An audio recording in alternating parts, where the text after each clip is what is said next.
सब है कबर आखिर ठिकाना कोई आगे रवाना है कोई पीछे रवाना।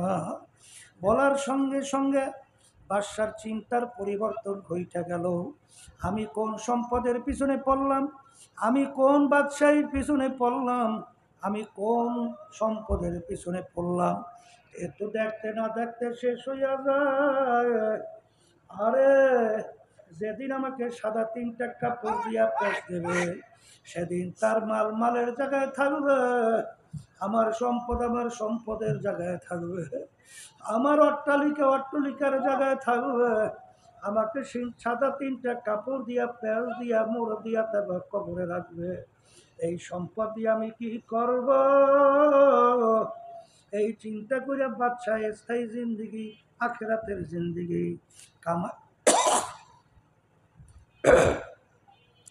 কামাই করার জন্য নাই না গেল।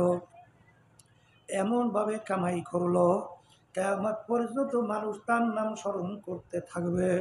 এ দুনিয়াদার পাগল আমার বাবারা, এ বড় লোক আমার বাবারা, এ সম্মানিত আমার বাবারা, এই পর্দালে মা বোনেরা, মাঝে মাঝে চক্ষু বন্ধ করো, মোরাকাবা করো, তারপর দুনিয়া থেকে বিদায় নিয়ে কবরে রওনা করো। বাজান দুনিয়ার জিন্দিগি কয়দিন? কুরআনুল কারীমের ভিতরে আল্লাহ রাব্বুল আলামিন তোমাকে আমাকে বুঝাবার জন্য, স্মরণ করাইয়া দেওয়ার জন্য আমার মালিক বলেন, কিয়ামতের ময়দানে একজন আর একজনকে জিজ্ঞাসা করবে, ভাই কামলা বিসনা, আমরা দুনিয়ার ভিতরে কতদিন ছিলাম? একজনে উত্তর দিবে, লাবিসনা ইয়াউমান আও বা'দা ইয়াউম। ভাই আমার তো মনে হয় একদিন অথবা একদিনের কিছু অংশ আমরা দুনিয়ার মধ্যে ছিলাম, একদিন অথবা একদিনের কিছু অংশ। আর একজনে বলবে, না না, আসআলিল আদিন। আরে যারা হিসাব রাখছে তারাই বলতে পারবে। আমার তো মনে হয় ঘরের এক দরজার থেকে ঢুকলাম, অন্য দরওয়াজা থেকে বের হয়ে আসলাম, ঢুকলাম বের হইলাম, ঢুকলাম বের হইলাম। এই তো আমার কাছে মনে হয় দুনিয়ার জিন্দিগি। আর আখিরাতের জিন্দিগি শুরু হবে আর কোনদিন শেষ নাই। এই জন্য আমার বাজানদেরকে বলবো, পর্দারে মা বোনদেরকে বলবো, বাজার আমরা অনেকে মনে হয় একটা পশুর চেয়েও খারাপ হয়ে গেলাম। হাকিমুল উম্মাত আশরাফ আলী থানভী রহমাতুল্লাহি আলাইহি একদিন বয়ান করতে করতে বলে, ওরে দুনিয়ার মানুষ, আমি মনে হয় আশরাফ আলী একটা কুকুরের চেয়েও খারাপ হয়ে গেলাম। হুজুর আপনি কুকুরের চেয়ে কীভাবে খারাপ হইলেন? তখন তিনি বলে, ওরে দুনিয়ার মানুষ, আমরা অনেকে বাড়িতে কুকুর পালি, আমরা ভালো জিনিসের কোনো ভাগ দেই না, আমরা গোশত খাই হাড্ডি বাহিরে ফেলাই, মাছ খাইয়া কাটা বাহিরে ফেলাই, হাড্ডি কাটা খাইয়া কুকুর তার জীবনকে বাঁচায়। আমি রাত্রে ঘুমাইয়া থাকি, তুমি রাত্রে ঘুমাইয়া থাকো, নাকটাই না ঘুমাও, কুকুর কিন্তু ঘুমায় না। কুকুর সারা রাত্র মালিকের বাড়ি পাহারা দেয়, মালিকের যেন কোনো ক্ষতি না হয়। ভোরবেলা যখন দেখবা কুকুরের চক্ষু লাল হয়ে গেল, ওই সময় যদি মালিক কুকুরকে লাথি মারে, পিটান দেয়, উচিত ছিল কুকুর মালিককে কামড় দেওয়া, যে নেমো খারাম, তোর কোনো ভালো জিনিসের ভাগ আমি নেই নাই, তুই হাড্ডি কাটা বাহিরে ফেলাইলি, আমি খাই আমার জীবনকে বাঁচাইলাম, তুই সারা রাত্রি নাকটাই না ঘুমাইছ, আমি তোর বাড়ি পাহারা দিলাম, তোর জন্য কোনো ক্ষতি না হয়, তুই আমাকে মারো, তোকে আমি কামড়াইয়া রাখবো না। কুকুর কিন্তু তা করে না, ল্যাসটাকে পেটের নিচে ঢুকাইয়া, কান্দুরে একটু নিচের দিকে নামাইয়া, মাথার একটু কাজ করে চক্ষু দুইটা বুঝু বুঝু তাকাইয়া মালিকের দিকে করুণ দৃষ্টিতে তাকায়, আর ঘেউ ঘেউ ঘেউ করে কান্দে। আর মনে হয় কুকুর বলতেছে, মালিক তুমি আমাকে মাইরো না, তুমি আমাকে মাফ কইরা দাও। ওয়ানাশহাদু আল্লা ইলাহা ইল্লাল্লাহ ওয়াহদাহু লা শারীকা লাহু ونشهد أن محمدا عبده ورسوله أما بعد فأعوذ بالله من الشيطان الرجيم بسم الله الرحمن الرحيم ولقد كرمنا بني آدم وقال تعالى أولئك كالأنعام بل هم أضل صدق الله العلي العظيم সবাই দুরূদ শরীফ পড়ি আল্লাহুম্মা সাল্লি আলা সাইয়্যিদিনা ওয়া শাফিঈনা ওয়া হাবিবিনা ওয়া মাওলানা মুহাম্মদ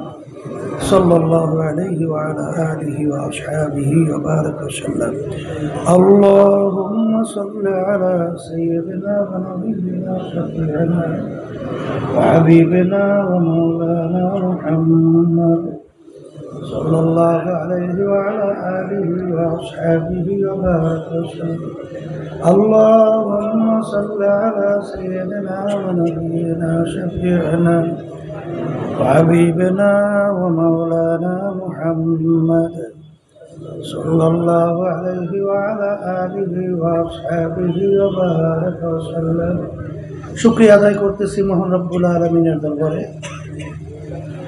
রব্বুল আলামিন ফিতনা ফাসাদের যুগে দুনিয়ার সমস্ত কাজ থেকে বিরত রেখে এই গরমের মধ্যেও বৃষ্টি বর্ষার মধ্যেও দুনিয়ার সমস্ত কাজ থেকে আল্লাহ রব্বুল আলামিন বিরত রেখে দ্বীনি মজলিসে বেহেশতের বাগানে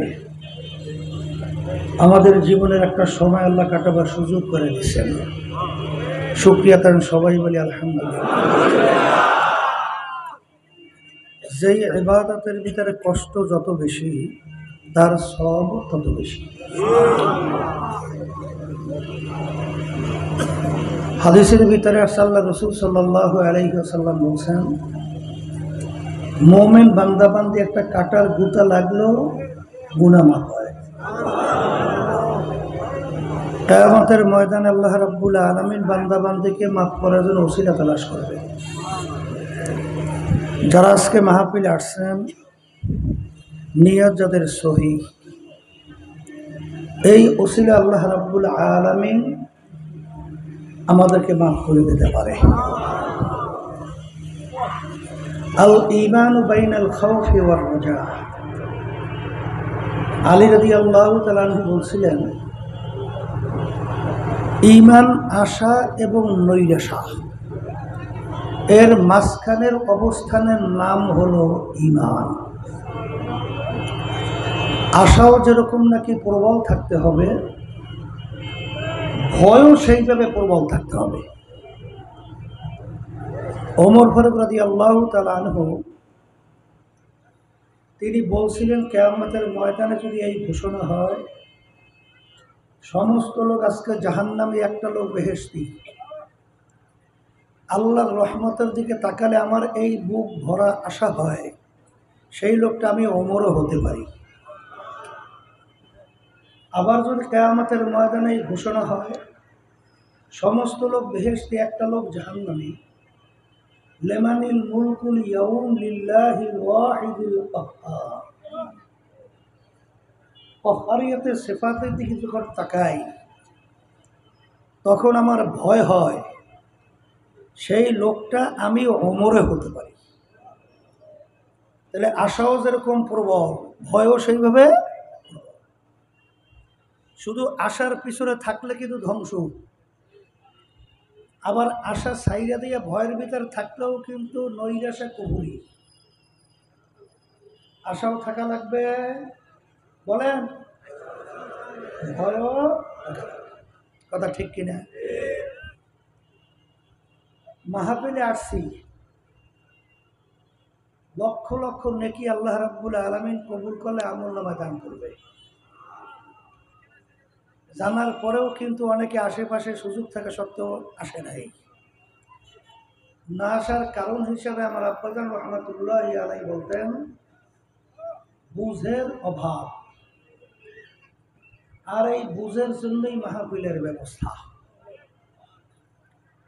আল্লাহ রাব্বুল আলামিনের কাছে দোয়া করেন, রব্বুল আলামিন আপনি আমাদেরকে দ্বীনের সহি বুঝ দান করেন।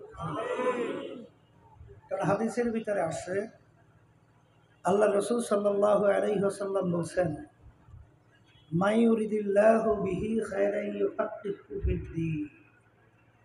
আল্লাহ যাকে ভালোবাসেন, ইচ্ছা করে দ্বীনের সহি বুঝ দান করে। কির বুঝ? দ্বীনের বুঝ। আর নেয়ামতের ভিতরে সবচেয়ে বড় নেয়ামত হলো হেদায়েত প্রাপ্ত হওয়া। কি প্রাপ্ত? আবু জাহাল, উতবা সাহেব, আবু লাহাব, এরা সুরাতে কিন্তু মানুষ থাকার পরেও তাদের কিন্তু বুঝ ছিল না। ছিল?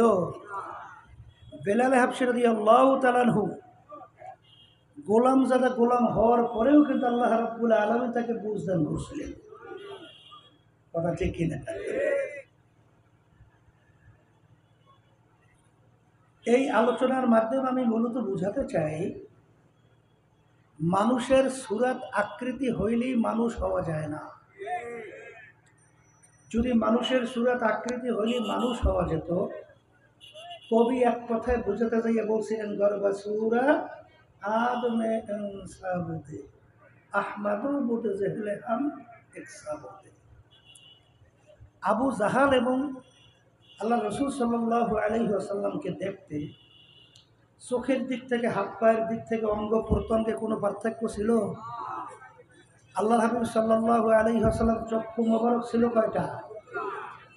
আবু জাহালের চক্ষু হাতের দিক থেকে সামান্য ভিন্ন, পায়ের দিক থেকে অন্য অন্য অঙ্গ প্রত্যঙ্গ।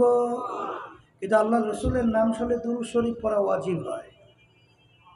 আর আবু জাহালুর নাম শুনলে লানাতুল্লাহি আলাইহি আমাদের মুখ থেকে বের হয়। কথা ঠিক কিনা?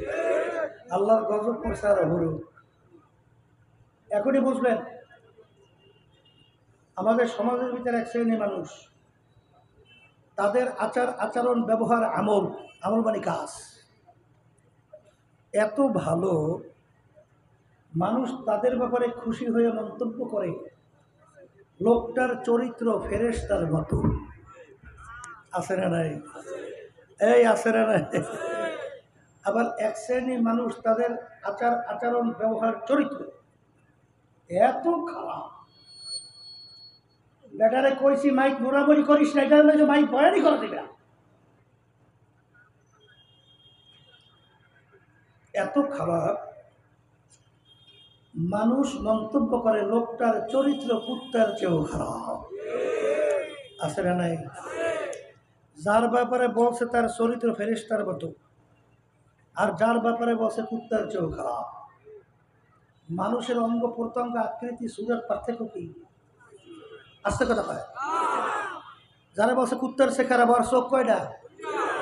আর যার বলছে ফেরেশতার মতো, চক্ষু কয়টা? হাতে পার্থক্য আছে? পায়? অন্য অঙ্গ প্রত্যঙ্গ নাই? তাহলে বুঝতে হবে কোন জায়গায় জানি একটা পার্থক্যের কারণে একটা মানুষ কিন্তু কুত্তা, শিয়াল, শুয়োরের চেয়েও খারাপ হয়। আবার একটা জায়গায় পার্থক্য হওয়ার কারণে এই মানুষটা ফেরেশতার চেয়েও সম্মানিত হয়। এইটা বুঝাবার জন্যই আলোচনা। আল্লাহ কবুল করুক। কথা ঠিক কিনা?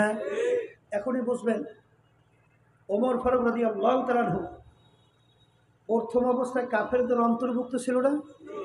জানেন না? কাফেরদের ভিতরে মিটিং হয়েছিল না, যে আল্লাহ রাসূল সাল্লাল্লাহু আলাইহি ওয়াসাল্লাম তার মাথা মোবারক কে কাইটে নিয়ে আসতে পারবে, বিনিময়ে 100 লাল উট তাকে পুরস্কার দেওয়া হবে। জানেন না? ওমর ফারুক রাদিয়াল্লাহু তাআলা আনহু খাপ থেকে তরবারি বের করিয়া আল্লাহ রাসূল সাল্লাল্লাহু আলাইহি ওয়াসাল্লাম তার মাথা মোবারক কাটার জন্য রওনা করছে না? করছে না? করে না? পথের মধ্যে কি ঘটনা হয়েছে আমরা অনেকেই জানি। অল্প সময়ের ব্যবধানে এমন পরিবর্তন বুঝ আল্লাহ দান করলেন, ওই তরবারি নিয়ে ইসলামের পক্ষে আল্লাহর হাবিব সাল্লাল্লাহু আলাইহি ওয়াসাল্লাম সহ রাজপথে নারায়ে তাকবীর স্লোগান দিয়ে রাস্তায় নামছে। এখন ইসলামের ভিতরে একজন লিডার। আচ্ছা বলেন তো, একটু আগে যখন আল্লাহ রসুল সাল্লাল্লাহু আলাইহি ওয়াসাল্লামকে কতল করার জন্য রওনা করছিল, আর একটু পরে সে যখন ইসলামের পক্ষে স্লোগান দিয়ে নামছিল, এখন তার আগে কাফের অবস্থায় চক্ষু ছিল দুইটা, আর এখন মুসলমানদের পক্ষে স্লোগান দিয়ে নামছে চক্ষু হয়েছে চারটা। হ্যাঁ, দুইটাই আছে। তা হাত দুইটা ছিল, আর এখন মুসলমানদের পক্ষে স্লোগান দিয়ে নামছে হাত চারটা না দুইটাই। অঙ্গ প্রত্যঙ্গ চেহারায় পার্থক্য কি? সবই এক। তাহলে বোঝা গেল একটা জায়গায় পার্থক্য হয়েছে। বলেন বলেন, একটা জায়গায়। এই পার্থক্যের কারণেই 5ই আগস্ট জুলাই এই ক্ষমতার মোহে হাজার হাজার মায়ের কোল সন্তান হারা করছে, পাখির মতো গুলি করে মানুষকে মারছে। কথা ঠিক? আমাদের গরিব দুঃখী মেহনতি আমার বাজানরা কষ্ট করে সম্পদ টাকা উপার্জন করে মাথার ঘাম পায়ে পড়ে, চেহারা ঘুরে কালো হয়, ক্ষমতার মসনদে বসে এই টাকা বিদেশে পাচার করিয়া এই দেশকে এক কথায় দেউলিয়া বানাবার প্রক্রিয়া চলে গেছে। কথা ঠিক না? এই কাজটা করছে কি কারণে? ওই একটা জায়গা খারাপ হওয়ার কারণে। বলেন বলেন বলেন, ওই একটা জায়গা খারাপ। কথা ঠিক? ঠিক আমার বাচ্চাদেরকে বলবো। তাহলে বুঝা গেল, আমি আপনাদের সামনে যা আসলে প্রথম তেলাওয়াত করছিলাম, আল্লাহ রাব্বুল আলামিন আয়াতের ভিতরে বলছেন, আমি যত মাখলুকাত সৃষ্টি করছি এর ভিতরে একটা মাখলুক, যে মাখলুককে আমি আশরাফুল মাখলুকাত হিসাবে সৃষ্টি করছি, সমস্ত মাখলুকাতের ভিতরে সম্মানিত, সেই মাখলুকের নাম হলো মানুষ।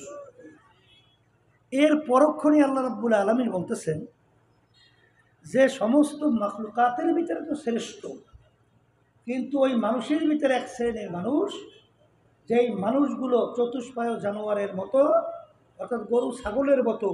এরপর আল্লাহ বলেন তার চেয়ে খারাপ। এরপর আল্লাহ বলেন কুত্তা শিয়াল শুয়ারের চেয়েও খারাপ, তাও কিন্তু মানুষ। এখন এই মানুষ যে ফেরেশতার চেয়েও সম্মানিত, আবার শুয়ারের চেয়েও নিকৃষ্ট, এই পরিবর্তনের জায়গার নাম হলো কলব। সবাই জোরে বলেন সুবহানাল্লাহ। এই জন্য আল্লাহ রাসূল সাল্লাল্লাহু আলাইহি ওয়াসাল্লাম বলেন, আল্লাহ ওয়া ইন্না ফিল জাসাদি মুদগা ইযা সালুহা সালুহাল জাসাদু কুল্লুহু ওয়া ইযা ফাসাদাত ফাসাদাল জাসাদু কুল্লুহু আলা ওয়া হিয়াল কলব। আল্লাহ রাসূল সাল্লাল্লাহু আলাইহি ওয়াসাল্লাম বলেন, প্রত্যেকটা মানুষের ভিতরে আল্লাহ রাব্বুল আলামিন একটা গোশতের টুকরা দান করছে। ওই গোশতের টুকরা যার ভালো হয়ে যায়, ওই মানুষটা এক পর্যায়ে ফেরেশতার চেয়েও সম্মানিত হয়ে যায়। আর ওই গোশতের টুকরা খারাপ হতে হতে এক পর্যায়ে ওই মানুষটা কুত্তা শিয়াল শুয়ারের চেয়েও খারাপ হয়ে যায়। আল্লাহ রাসূল সাল্লাল্লাহু আলাইহি ওয়াসাল্লাম বলেন, ওই গোশতের টুকরার নাম হলো কলব। বলেন বলেন বলেন। তাহলে এক কথায় মুখস্থ করেন, বলেন যার কলব ভালো, বলেন বলেন বলেন সে ভালো মানুষ। বলেন যার কলব খারাপ, বলেন সে খারাপ মানুষ। এখন আমরা এখানে আসছি এই গরমের মধ্যে কষ্ট স্বীকার করে বসছি, উদ্দেশ্য কি? বেহেশতে যাওয়া, জাহান্নাম থেকে বাঁচা। বলেন উদ্দেশ্য কি? জাহান্নাম থেকে বাঁচা। এখন বেহেশতে যাওয়ার আশায় আসছি না, জাহান্নাম থেকে বাঁচার জন্য আসছি না। এখন বেহেশতে যাইতে হইলে আল্লাহ রাব্বুল আলামিন শর্ত লাগাইছেন। কি লাগাইছেন? বলেন আবার বলেন, আবার বলেন। কি শর্ত? ইল্লা মান আতাল্লাহা বিকলবিন সালিম। আল্লাহ রাব্বুল আলামিন বলেন যে কলবে সালিম, ভালো কলব, পরিচ্ছন্ন কলব, পরিষ্কার কলব ছাড়া আমার পবিত্র জায়গা বেহেশতের মধ্যে হবে না। তাহলে বেহেশতে ঢুকতে হইলে কি ভালো করা লাগবে? আবার মুখ খুলে কি ভালো করা লাগবে? শোনেন, এক সূরার ভিতরে আল্লাহ রাব্বুল আলামিন প্রায় 9টা কসম করার পরে বলেন, ক্বাদ আফলাহা মান যাক্কাহা وقد خاب من دساها। তারাই কলবকে পরিষ্কার করতে পারবে, তারাই নাজাত পাইয়া জান্নাতে যাবে। আর যারা কলবকে পরিষ্কার করতে পারবে না, ভালো করতে পারবে না, তারা ধ্বংস হয়ে জাহান্নামে চলে যাবে। আমি বলছি না আল্লাহ বলছেন? আবার বলেন আল্লাহ। আল্লাহ রাব্বুল আলামিন তার রাসূলকে দুনিয়াতে পাঠাইছে, উদ্দেশ্য নাই? আসতে বলে আছে। উদ্দেশ্য আল্লাহ নিজে বয়ান করতেছেন কোরআনুল কারীমের ভিতরে, ইয়াতলু আলাইহিম আয়াতিহি ওয়া ইউযাক্কিহিম ওয়া ইউআল্লিমুহুমুল কিতাবা ওয়াল হিকমা।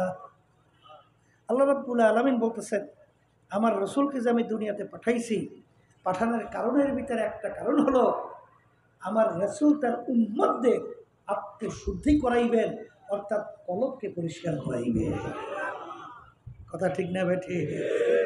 এখন আমার ভাইদেরকে বলবো, পর্দা আলে মা বোনদেরকে বলবো, চলে শরীর নিয়ে তো চিন্তায় সবসময় আসতে, ঠিক না? আসতে পারে শরীরে সোনো পাউডার সাবান লাগাইয়া সুন্দর করার জন্য ব্যস্ত না।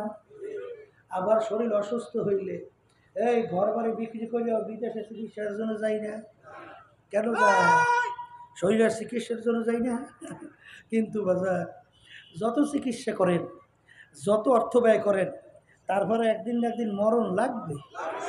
আর একটু আসতে বলে লাগবে।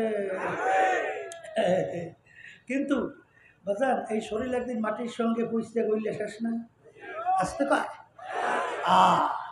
কিন্তু খোদা নাকাস্তা যদি আপনি ওই কলবের ব্যাপারে চিন্তা না করেন, পরিষ্কার না করেন, তাহলে কলব পরিষ্কার করার জন্যে হসপিটাল কিন্তু আল্লাহ বানাই রাখছে। ওই হসপিটালের নাম হলো জাহান্নাম। সবাই বলি নাউযুবিল্লাহ। কথা ঠিক কিনা? তাহলে আমার বাজানদেরকে বলো, পর্দা আলে মামুনদেরকে বলবো, কলব পরিষ্কার করা লাগে। আর একটু আসতে বলেন, লাগে লাগে। এখন বলতে পারেন হুজুর কলব পরিষ্কার কেমনে করব? জামা পরিষ্কার হইলে তো হুজুর সাবান মারলে পরিষ্কার হয়, ঠিক না? রডের ভিতরে জং পড়লে হুজুর রেত মারলে পরিষ্কার হয়। হুজুর কলব পরিষ্কার করার পদ্ধতি কি? কথা ঠিক কিনা? আর হুজুর কলব অপরিষ্কার হয়ও বা কিসে? কলবের উল্লেখযোগ্য 10টা রোগ আছে। কয় রোগ? এই রোগ যখন কলব থেকে দূর হবে তখনই কলব পরিষ্কার। এর ভিতরে একটা বড় রোগের নাম হলো তাকাব্বুরি। একটা রোগের নাম কি? তাকাব্বুরি কাকে বলে? আমি বড়, আমি ভালো, আমি পীরের দিক থেকে বড়, আমি মুফতির দিক থেকে বড়, আমি মুহাদ্দিসের দিক থেকে বড়, আমি শিক্ষার দিক থেকে বড়, বংশের দিক থেকে বড়, আমি সম্পদ টাকা পয়সার দিক থেকে বড়, আমি অমুক তমুক সমুক জ্ঞানের দিক থেকে বড়। আল্লাহ রাসূল সাল্লাল্লাহু আলাইহি ওয়াসাল্লাম বলেন, আল কিবরু রিদাই, তাকাব্বুরি হলো আমার মালিকের খাস পোশাক চাদর। এই যে নাকি তাকাব্বুরি করবে, সে আমার মালিকের সিফাত কোনটাই না নিজের ভিতরে আনতে চায়। কথা ঠিক যাবে? ঠিক। এই জন্য আমি বড় এইটা যদি অন্তর থেকে দূর হয়, তখন সে আর একটা লোককে হ্যাঁ প্রতিপন্ন করা, জুলুম করা, বিভিন্ন অত্যাচার করা পারবে। আবার জোরে ওয়ায়ুসিরুনা আলা আনফুসিহিম ওয়ালাউ কানা বিহিম খাসাসা। মুসলমানদের চরিত্র হলো, আল্লাহ রাব্বুল আলামিন কোরআনুল কারীমের ভিতরে বয়ান করেন যে তার নিজের স্বার্থের চেয়ে তার অন্য ভাইয়ের স্বার্থের অগ্রাধিকার দেয়। নিজের ভাই স্বার্থের চেয়ে নিজের চেয়ে তার ভাই স্বার্থের কি দেয়? অগ্রাধিকার দেয়। এটা মুসলমানদের চরিত্র। যদি এইটা কেউ বাস্তবায়ন করে, তখন সমাজে মারামারি, কাটাকাটি, হিংসা, মানে জুলুম, নির্যাতন থাকে। আসতে পারে থাকে থাকে থাকে। ইয়ারমুকের যুদ্ধ, আবু জাহল রাদিয়াল্লাহু তাআলা বলতেছেন যে যুদ্ধের ময়দানে আমার চাচতো ভাই আহত অবস্থায় পড়ে আছে, আমি তার কাছে পানি পান করার জন্য যখন পানি নিয়ে গেলাম, যখন সে পানি পান করবে তখন দূর থেকে আর এক ভাই আহত অবস্থায় পড়িয়ে আছে, সে পানি বলে চিৎকার মারি বসে, সে পানি পান করবে। এই সময় যখন আর একজন পানি বলে উঠছে, তখন সে বলতেছে যে ভাই, আমার চেয়ে আমার ভাই পানির বেশি প্রয়োজন, যাও তুমি তার কাছে নিয়ে যাও। সে আর পানি পান করে নাই। যখন দ্বিতীয় ভাইয়ের কাছে গেল, যাওয়ার পরে তিনি যখন পানি পান করবেন, দূর থেকে আর এক ভাই জোরে চিল্লাই উঠলো পানি। তখন সে বলতেছে ভাই, আমার চেয়ে আমার ভাইয়ের পানির বেশি প্রয়োজন, তার কাছে নিয়ে যাও। যখন তৃতীয় ভাইয়ের কাছে গেল, যাইয়া দেখে আল্লাহর বান্দার দুনিয়ার মধ্যে নাই, শাহাদাত বরণ করছে। দ্বিতীয় ভাইয়ের কাছে দৌড়ে আসলো, আয়েশা দেখে তিনিও দুনিয়াতে নাই। তার চাচতো ভাইয়ের কাছে যখন দৌড়ে আসলো, দেখে তার চাচতো ভাইও দুনিয়াতে নাই। এই অবস্থা ইন্তেকালের আগে আগে তখন পানির কত প্রয়োজন, তখন তার ভাইয়ের স্বার্থের অগ্রাধিকার। আল্লাহ রাব্বুল আলামিন এদের প্রশংসা হিসাবে বলতেছেন, ওয়ায়ুসিরুনা আলা আনফুসিহিম ওয়ালাউ কানা বিহিম খাসাসা। তার নিজের স্বার্থের চেয়ে অন্য ভাই স্বার্থের অগ্রাধিকার দেয়। এইটা যদি আমাদের ভিতরে থাকতো, তাহলে বাংলাদেশে খুনাখুনি, মারামারি, কাটাকাটি হয়? আসতে পারে, হয় হয় হয়। তো এইটা দূর করা লাগবে না? আসতে কয় লাগবে। আর একটা রোগের নাম হলো হিংসা, পর উন্নতি থেকে সহ্য করতে না পারা। একদল ক্ষমতায় গেলে আর এক দলের মারলেও হয় না, এইবার মারিয়ে আবার গাড়ি উপরে টেলা হয়। কথা কয় না? আরে হুয়ারিয়ার দলে না, জোরে বলেন কথা ঠিক না বেটি? এ শুয়ারেও পারে না, শুয়ারের চরিত্র ছাড়াই গেছে এই কলম নষ্ট হওয়ার কারণে। জোরে বলেন কথা ঠিক কিনা? এই হিংসা, এটা ভিতর থেকে দূর করা লাগবে। জোরে বলেন কথা ঠিক কিনা? এটা কলমের একটা রোগ। একদল বাইরে এসে চরমনের বিরুদ্ধে কি করবে পাইতো না, দিনের রাত্র বানায়, রাত্রের দিনের বানায়, এরপরে বিরোধিতা করাই লাগবে। কি কথা ঠিক কিনা? এর কারণ কি? হিংসা সহ্য করতে পারে না। কিন্তু সহ্য করতে পারে না। যেই বাতি আমার মালিক জ্বালাবে, ওই বাতি নিভাবার শক্তি কারো থাকবে না। আছে? পারবে? পারবে? পারবে? ওইটা নিভাইতে গেলে তোর ওইটা তুই শেষ, অন্য লাভ হয়। তাহলে হিংসা কি করা লাগবে? যখন দূর করা লাগবে। কি করা লাগবে? আর একটা রোগের নাম হলো হব্বে যা হব্বে মাল। মালের মহব্বত, সম্মানের মহব্বত, সম্পদের মহব্বত, দলের মহব্বত, পদের মহব্বত। এই রোগটাই সব খাইল। আল্লাহ রাসূল সাল্লাল্লাহু আলাইহি ওয়াসাল্লাম বলছেন, হুব্বুদ দুনিয়া রাসু কুল্লি খাতিয়াতিন। সমস্ত গুনার মূলই হলো এই দুনিয়ার মোহ। কিসের মোহ? আবার বলেন, এক শ্রেণী আমার বাজানরা আছে না, নামাজও পড়ে, রোজাও রাখে, সুযোগ পাইলে হজও করে, দান সদকাও কম করে না। কিন্তু যারা খুন করে, যারা দেশের টাকা বিদেশে পাচার করে, যারা আয়নাঘর তৈরি করে, এই যারা এই দেশকে 5 বার দুর্নীতি চোরের দিকে ফাঁস বানায়, কথা হয়, যারা সন্তানকে মায়ের কোল হারা করে, এই তাদের সাথে জড়াইয়া দল করে না? আসতে পারে। সাদাবাজির পরেও তাদের সঙ্গে দল করে না? এটা কিসের কারণে? আল্লাহকে রাজি খুশির জন্যই তো করে। হ্যাঁ, কিসের কারণে করে? এই দুনিয়ার মোহের কারণে। কথা বলে, কথা ঠিক না? ঠিক। এই কোনোদিন ভালো মানুষ সাদাবাজের সহযোগিতা করতে পারে? খুনিদের সহযোগিতা করতে পারে? টাকা পাচারকারীদের সহযোগিতা করতে পারে? হেলে আল্লাহর হুকুমের উল্টো হয় না মেয়া? আমার মালিক কি বলছেন, তাআওয়ানু আলাল বিররি ওয়াত তাকওয়া ওয়ালা তাআওয়ানু আলাল ইসমি ওয়াল উদওয়ান। তোমরা ভালো কাজের সহযোগিতা করো, অসৎ কাজের বিরোধিতা করো। তাইলে যারা চাঁদাবাজি করে এইটা তো ভালো কাজ। তো এইটা যদি ভালো কাজ না হয় তাহলে তুমি সেই দল করো কিভাবে বাজান?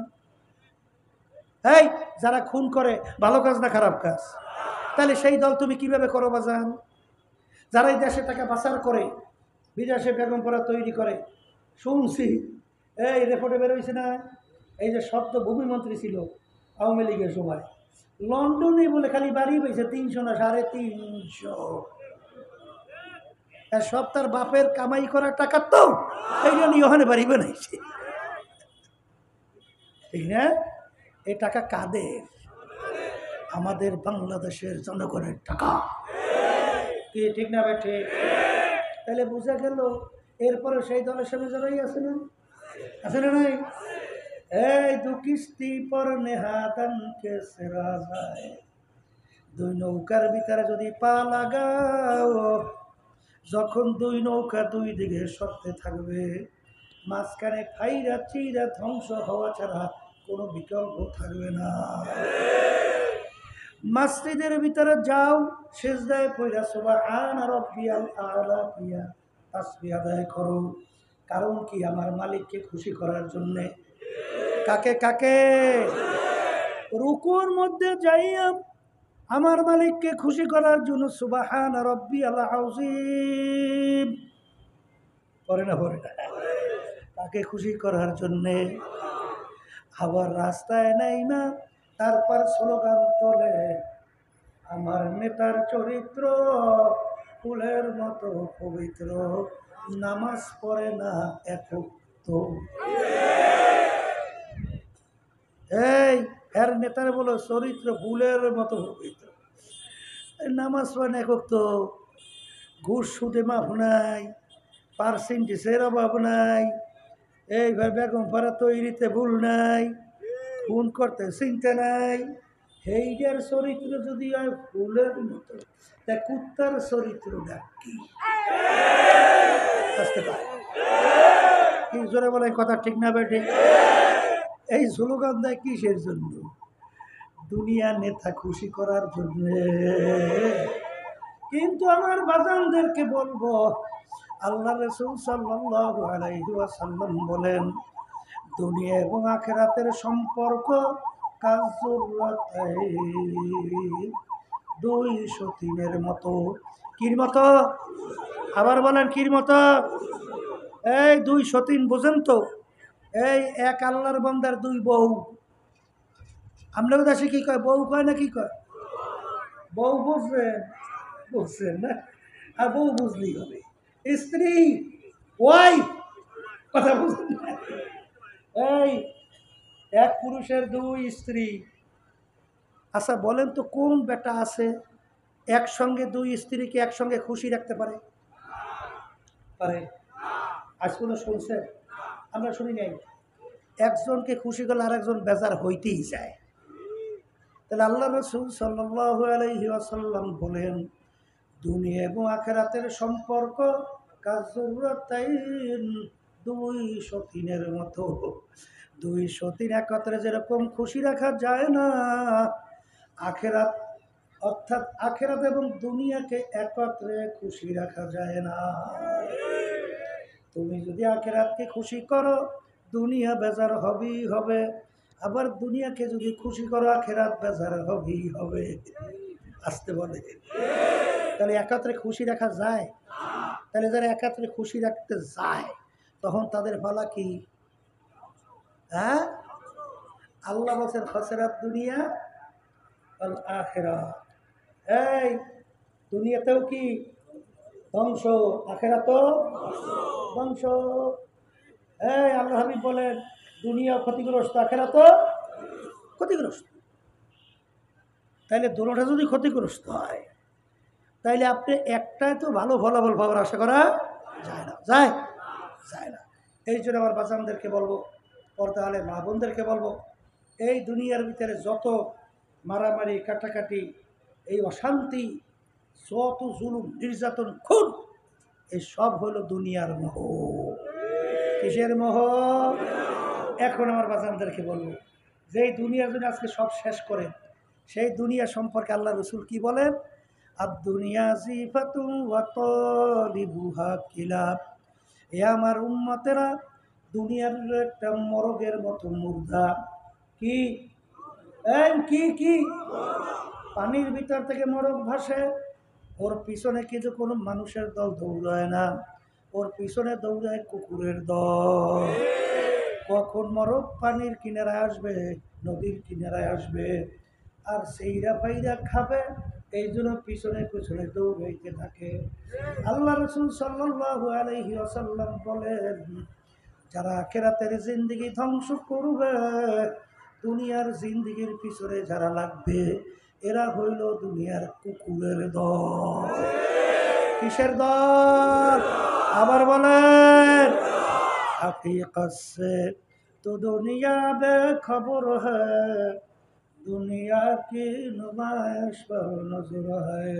এ বড় লোক আমার বাবারা, হে ধনী আমার বাবারা, হে ক্ষমতা সম্পন্ন আমার বাবারা, হে বংশ বড় আমার বাবারা, হে বড় শিক্ষিত আমার বাবারা, মাঝে মাঝে একটু চক্ষু বন্ধ করো, মাঝে মাঝে একটু মুরাকাবা চিন্তা করো। দুনিয়ার সম্পর্কে চিন্তা করলে দেখবা সব ফাঁকি আর ফাঁকি। বড় আব্দুল কাদের নাম বলকের বাদশাহ ইব্রাহিম বিন আদহাম রহমাতুল্লাহি আলাইহি, তার দরবারে যাইয়া এক মুসাফির বলে, বাদশাহ রে, আপনার এই মুসাফির খানায় আমি একটু থাকতে চাই। বাদশাহ বলে, ওরে বোকা, এইটা হলো আমার রাজ সিংহাসনের স্থায়ী বাড়ি, এইটাকে তুই মুসাফির খানা বানাইছ, তুই তো আমার ইজ্জত নষ্ট করছো। তখন মুসাফির বলে, বাদশাহ রে, মুসাফির খানা কাকে বলে, স্থায়ী বাড়ি কাকে বলে? তখন বাদশাহ বলে, বাড়ির দরজায় ঘর দেখছি, ওইটা হলো মুসাফির খানা। হুজুর, ওইটার পরিচয় কি? বলে, হুজুরের স্থায়ী বাড়ি কাকে বলে? বলে, যেখানে সব সময়ের জন্য মানুষ বসবাস করে। তখন মুসাফির বলে, বাদশাহ রে, তাহলে দুনিয়া সৃষ্টির পর থেকে মনে হয় আপনি এই বাড়িতেই আছেন। তখন বাদশাহ বলে, ওরে বোকা, না, আমার আগে ছিল আমার আব্বা। তখন মুসাফির বলে, বাদশাহ, আপনার আব্বা কোথায়? বলে, সে তো কবরে চলে গেছে। তখন মুসাফির বলে, বাদশাহ রে, সে কি আর আসবে না? তখন বাদশাহ বলে, ওরে বোকা মুসাফির, মানুষ একবার দুনিয়া থেকে বিদায় নিয়ে কবরে চলে গেলে আর কোনোদিন আসে না। এ বাদশাহ, আপনার আব্বার আগে কে ছিল? বলে, আমার আব্বার আগে ছিল আমার দাদা। বলে, সে কোথায়? সেও তো কবরে। বলে, সেও কি আসবে না? না আসবে না? বলে, বাদশাহ, আপনি মনে হয় চিরজীবন থাকবেন। তখন বাদশাহ বলে, বোকা মুসাফির, কুল্লু নাফসিন যায়িকাতুল মউত, মানুষ মরণশীল, আমি একদিন দুনিয়া থেকে বিদায় নিয়ে কবরে যাব। তখন মুসাফির বলে, বাদশাহ রে, আপনিও কি আর দ্বিতীয়বার আসবেন না? না। তখন মুসাফির বলে, বাদশাহ, আপনি আমাকে বলছেন বোকা, আসলে বড় বোকা তো আপনি।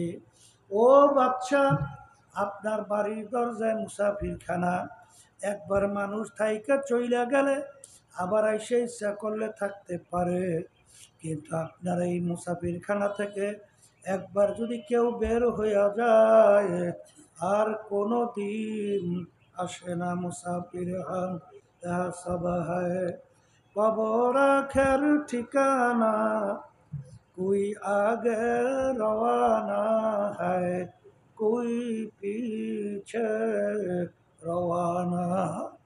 বলার সঙ্গে সঙ্গে বাদশার চিন্তার পরিবর্তন ঘটে গেল। আমি কোন সম্পদের পিছনে পড়লাম, আমি কোন বাদশাহীর পিছনে পড়লাম, আমি কোন সম্পদের পিছনে পড়লাম, এ তো দেখতে না দেখতে শেষ হইয়া যায়। আরে, যেদিন আমাকে সাদা 3টা কাপড় দিয়া পেশ দেবে, সেদিন তার মালের জায়গায় থাকবে, আমার সম্পদ আমার সম্পদের জায়গায় থাকবে, আমার অট্টালিকা অট্টালিকার জায়গায় থাকবে। আমাকে সাদা তিনটা কাপড় দিয়া প্যাঁচ দিয়া মোড় দিয়া তারপর কবরে রাখবে। এই সম্পদ দিয়ে আমি কি করব? এই চিন্তা করে বাচ্চা স্থায়ী জিন্দিগি আখেরাতের জিন্দিগি কামা কামাই করার জন্য নাই না গেল, এমনভাবে কামাই করলো কিয়ামত পর্যন্ত মানুষ তার নাম স্মরণ করতে থাকবে। এ দুনিয়াদার পাগল আমার বাবারা, এ বড় লোক আমার বাবারা, এ সম্মানিত আমার বাবারা, এই পর্দালে মা বোনেরা, মাঝে মাঝে চক্ষু বন্ধ করো, মোরাকাবা করো, তারপর দুনিয়া থেকে বিদায় নিয়ে কবরে রওনা করো। আজান দুনিয়ার জিন্দিগি কয়দিন? কোরআনুল কারীমের ভিতরে আল্লাহ রাব্বুল আলামিন তোমাকে আমাকে বুঝাবার জন্য, স্মরণ করায় দেওয়ার জন্য আমার মালিক বলেন, কিয়ামতের ময়দানে একজন আর একজনকে জিজ্ঞাসা করবে, ভাই কামলা বিসনা, আমরা দুনিয়ার ভিতরে কতদিন ছিলাম? একজনে উত্তর দিবে, লাবিসনা ইয়াউমান আও বা'দা ইয়াউম। ভাই আমার তো মনে হয় একদিন অথবা একদিনের কিছু অংশ আমরা দুনিয়ার মধ্যে ছিলাম, একদিন অথবা একদিনের কিছু অংশ। আর একজনে বলবেন, না না, হাসআলিল আদিন। আরে যারা হিসাব রাখছে তারাই বলতে পারবে। আমার তো মনে হয় ঘরের এক দরজার থেকে ঢুকলাম, অন্য দরওয়াজা থেকে বের হয়ে আসলাম, ঢুকলাম বের হইলাম, ঢুকলাম বের হইলাম। এই তো আমার কাছে মনে হয় দুনিয়ার জিন্দিগি। আর আখিরাতের জিন্দিগি শুরু হবে আর কোনদিন শেষ না। এই জন্য আমার বাজানদেরকে বলবো, পর্দারে মা বোনদেরকে বলবো, বাজার আমরা অনেকে মনে হয় একটা পশুর চেয়েও খারাপ হয়ে গেলাম। হাকিমুল উম্মাত আশরাফ আলী থানভী রহমাতুল্লাহি আলাইহি একদিন বয়ান করতে করতে বলে, ওরে দুনিয়ার মানুষ, আমি মনে হয় আশরাফ আলী একটা কুকুরের চেয়েও খারাপ হয়ে গেলাম। হুজুর আপনি কুকুরের চেয়ে কিভাবে খারাপ হইলেন? তখন তিনি বলে, ওরে দুনিয়ার মানুষ, আমরা অনেকে বাড়িতে কুকুর পালি, আমরা ভালো জিনিসের কোনো ভাগ দেই না। আমরা গোস্ত খাই, হাড্ডি বাহিরে ফেলাই, মাছ খাইয়া কাটা বাহিরে ফেলাই। হাড্ডি কাটা খাইয়া কুকুর তার জীবনকে বাঁচায়। আমি রাত্রে ঘুমাইয়া থাকি, তুমি রাত্রে ঘুমাইয়া থাকো, নাকটাই না ঘুমাও, কুকুর কিন্তু ঘুমায় না। কুকুর সারা রাত্র মালিকের বাড়ি পাহারা দেয়, মালিকের যেন কোনো ক্ষতি না হয়। ভোরবেলা যখন দেখবা কুকুরের চক্ষু লাল হয়ে গেল, ওই সময় যদি মালিক কুকুরকে লাথি মারে, পিটান দেয়, উচিত ছিল কুকুর মালিককে কামড় দেওয়া, যে নেমো খারাম, তোর কোনো ভালো জিনিসের ভাগ আমি নেই নাই, তুই হাড্ডি কাটা বাহিরে ফালাইলি, আমি খাই আমার জীবনকে বাঁচাইলাম। তুই সারা রাত্রি নাকটাই না ঘুমাইছ, আমি তোর বাড়ি পাহারা দিলাম, তোর জন্য কোনো ক্ষতি না হয়, তুই আমাকে মারো, তোকে আমি কামড়াইয়া রাখবো না। কুকুর কিন্তু তা করে না, ল্যাসটাকে পেটের নিচে ঢুকাইয়া, কান্দুরে একটু নিচের দিকে নামাইয়া, মাথার একটু কাজ করে চক্ষুটা দুইটা বুঝু বুঝু তাকাইয়া মালিকের দিকে করুণ দৃষ্টিতে তাকায়, আর ঘেউ ঘেউ ঘেউ করে কান্দে। আর মনে হয় কুকুর বলতেছে, মালিক তুমি আমাকে মাইরো না, তুমি আমাকে মাফ কইরা দাও। হাকিমুল উম্মাত আশরাফ আলী থানভী রহমাতুল্লাহি আলাইহি বলেন, ওরে দুনিয়ার মানুষ, আমার মালিকের সমস্ত নেয়ামত তুমি আর আমি ভোগ করলাম, আমার মালিকের দেওয়া নেয়ামত চক্ষু দিয়া তুমি আমি দেখি। দুনিয়ার ভিতরে কত মানুষ অন্ধ, তোমার আমার কাছে হাত পাতে পয়সা চায়, ওরা দুনিয়ার কোন আলো দেখতে পায় না। আমার মালিকের দেওয়া নেয়ামত চক্ষু দিয়া দেখলাম কত বোবা মানুষ আউ আউ করিয়া চিল্লায় কথা বলতে পারে না। আল্লামাহুল বায়ান, তোমাকে আমাকে আমার মালিক কথা বলার শক্তি দান করলেন। আর কত আর মানুষ পঙ্গু, হাত নাই পাও নাই অঙ্গ নাই, তোমাকে আমাকে মালিক কত সুন্দর হাত পাও দান করলো। বাজান ভালো করে বুঝো, তুমি আমি আমাকে আমার মালিক ব্রেন নেয়ামত দান করলো। কত সন্তান আমাদের কাছে নিয়ে আসে, সন্তান নিয়ে আইসা বাপ দুই চোখের পানি ফেলাইয়া কান্দে।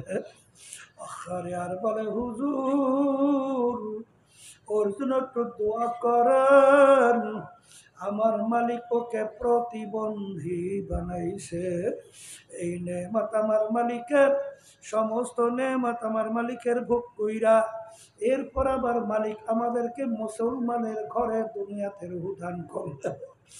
আরে এখন তুমি আর আমি পরিচয় দেই, আমি রেজাউল কারিম, আমি আব্দুল কারিম, আমি রহিমা খাতুন আজকে মুসলমান পরিচয় দান করি। এই নেয়ামত কার, জোরে বলো কার? আজকে আমার মালিকের সমস্ত নেয়ামত ভোগ কইরা আজকে আমার মালিকের হুকুম মানি না, আমার মালিককে চিনি না। আজকে চিনলাম কাকে? বাজান স্বার্থন্বেষী মহল যাদের পাশে দৌড়াইলে, যাদের কাছে গেলে ইমান থাকে না, বরঞ্চ জাহান্নামের আগুনে ধাউ ধাউ কইরা জ্বলার পর্ব, তারপরও তাদের পিছনে দৌড়াই। আমার মালিক সৃষ্টিকর্তাকে তুমি আর আমি চিনলাম না। ওয়াইন তাউদ্দু নি'মাতাল্লাহি লা তুহসুহা, আর ইন্নাল ইনসানা লিরাব্বিহি লাকানুদ। মানুষ বড় নেমো খারাপ। হাকিমুল উম্মাত আশরাফ আলী থানভী রাহমাতুল্লাহি আলাইহি বলেন, ওরে মানুষ, কুকুরটাও মালিক চিনল, আর তুমি আর আমি আশরাফুল মাখলুকাত মানুষ হইয়া আমার মালিককে চিনলাম না। এই যে আমার বাচ্চাদেরকে বলবো, পর্দালে মামুনদেরকে বলবো, এ দুনিয়াদার পাগল, কার কোন সময় কখনটা আকাশে কারো জানা নাই। আর ওই দেখছেন মাইল স্টোন, আর স্কুলের মধ্যে মুহূর্তের ভিতরে কতগুলা যান কিভাবে গেল, বাপমা কলিজা সিরা কান্দে। আরে আফসোস, যত কান্দবে যত আফসোস করবে আর কোনোদিন ফেরত পাওয়া যাবে না। এই জন্য আমার বাজানদেরকে বলবো, পর্দালে মামুনদেরকে বলবো, ওয়ালাকাদ কাররামনা বানি আদম, আমাদেরকে মালিক বড় সৎ করে আউসের বন্ধা বানাইছে। এই বন্ধা বান্ধি যদি মালিকের নাফরমানি কইরা কিয়ামতের ময়দানে ওঠে, আমার মালিক রাগ কইরা ফেরেশতাদেরকে বলবেন, ফাকুলুহু, ওদেরকে বান্ধ, এরপর মিওয়ারাইহিম জাহান্নাম, ওদেরকে ফিকা জাহান্নামে ফেলাইয়া দাও। ওদের জন্য আমার কোনো মায়া নাই, ওদের জন্য আমার কোনো দরদ নাই। এই জন্য আমার বাজানদেরকে বলবো, পর্দালে মা বোনদেরকে বলবো, আমার মালিক যখন মাহফিলে নিয়ে আসছে, ওয়ালাকাদ কাররামনা বানি আদম বালুহুম আবাল, বাজান শারুল বারিয়া, সবসময় খেয়াল কইরা কলমকে ভালো কইরা উত্তম মানুষ হইয়া দুনিয়ার থেকে বিদায় নিয়ে কবরে রওনা করা লাগবে। কারণ দুনিয়ার জিন্দেগি কিন্তু একটাই, একবার যদি কেউ কবরে যাইয়া ঠইগা বসো, দ্বিতীয়বার দুনিয়াতে এসে আপিল কইরা জিতবার কিন্তু আর আশা নাই। এই জন্য আল্লাহর নবীর ইতিহাস পড়লে দেখবেন, সাহাবায়ে কেরামদের ইতিহাস পড়লে দেখবেন, তারা কাঁদতে কাঁদতে তারপর আমার মাওলার কবরে চইলা গেল। আমার দাদাদের কথা শুনছিলাম, ইন্তেকালের আগে আগে চোখের উপরে বইসা পাশি কবরস্থান, তাকাইয়া তাকাইয়া পোলাপানের মতো ও করে চিল্লাইয়া কান্দে। কান্দে আর পরে, ওই আমার মালিক, আপনি যদি আমাকে মাফ নাই করেন, ওই অন্ধকার কবরে আমি কেমনে একা থাকবো? ওই কবরে তো বাতি নাই, কবরে তো আমার সাথীও নাই, বিছানাও নাই, বালিশও নাই। ওই কবরে কেমনে থাকবা, এই চিন্তা করে কাঁদলা। আর দুই চোখের বাণী বাইয়া বাইয়া টপ টপ করিয়া পড়ে। যেই মামলার তদবির নাই, সেই মামলারও কিন্তু খালাস নাই। এই জন্য আমার বাজানদেরকে বলবো, পর্দা আলে মা বোনদেরকে বলবো, কোরআনুল কারীম এখন আমাদের মাঝে আছে। কোরআনুল কারীম প্রায় 1450 বছরের বেশি হয়ে গেল কোরআনুল কারীম নাযিল হইল। যালিকাল কিতাব লা রাইবা ফি, এর ভিতরে ভুল সন্দেহ বলতে কিছু নাই। বাজার, এখনো কোরআনুল কারীম আমাদের মাঝে চ্যালেঞ্জের আয়াত আছে। বাজান, আমি বাজানদেরকে বলবো, এরপরেও যদি না বোঝো, কত ঘটনা মাঝে মাঝে আমার মালিক বাংলাদেশেও দেখায়। বাজান, যারা দিনদার আল্লাহওয়ালা, অনেক সময় তাদের কবরের মধ্যে কাপড়ের কাপড় 100 বছর পরও তাজা পাওয়া যায়। বাজান, বাংলাদেশে কুড়িগ্রাম চরমনাইয়ের মুজাহিদ প্রায় 32 বছর পরে কাপড়ের কাপড় সহ লাশ তাজা বের হয়ে আসছে। অনেক জাতীয় পত্রিকায় ছবি সহ দিয়ে দিছিল। যত ঘটনা মাঝে মাঝে দেখা যায়, পাওয়া যায়, কাপড়ের কাপড় সহ তাজা। বাজান, কাপড়ের কাপড়ের কিছু হয় নাই, আল্লাহওয়ালা দিনদার ছাড়া কিন্তু দেখা যায় না। আবার কত কবরে আগুন দেখা যায়, সব দেখা যায়। কত নাফরমানের জিহ্বা তাই নানাবিস্থল পর্যন্ত ঝুলায় রাখতে দেখা যায়। যত দুর্ঘটনা মাঝে মাঝে কবরে দেখা যায়, বেনমাজি, হারামখোর, সুদখোর, ঘুষখোর, জুলুমবাজ সারা কিন্তু দেখা যায় না। এই জন্য আমার বাচ্চাদেরকে বলবো, পর্দারে মাগুনদেরকে বলবো, ইয়াউমা নাদউ কুল্লা উনাসিন বিইমামিহিম, কিয়ামতের ময়দানে আমার মালিক প্রত্যেকটা মানুষকে তার দলের নেতা নেত্রীর সঙ্গে ডাকবে। তাইকে আমার মালিক বলবেন, তোদের দলের নেতা নেত্রী যেদিকে যায়, ওদের পিছনে পিছনে সেই দিকে চলিয়া যা।